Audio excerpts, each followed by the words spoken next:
Sir, एक pistol पकडलेली आहे. नेमकी ही पिस्टल कोणाकडे होती आणि कशा प्रकारे तो आरोपी मिळत होता आणि काय नेमकं त्याच्यावरती पहिल्याची गुन्हे आहेत?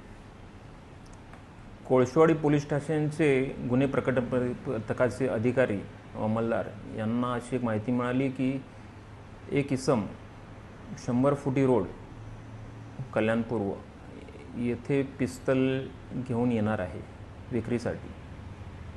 तर अशी माहिती मिळाल्यावर आम्ही माननीय झोन सर अतुल झेंडे यांना माहिती दिली,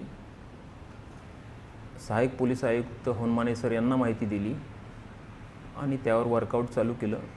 तर आम्हाला तो रात्री 12:30च्या सुमारास मिळून आला.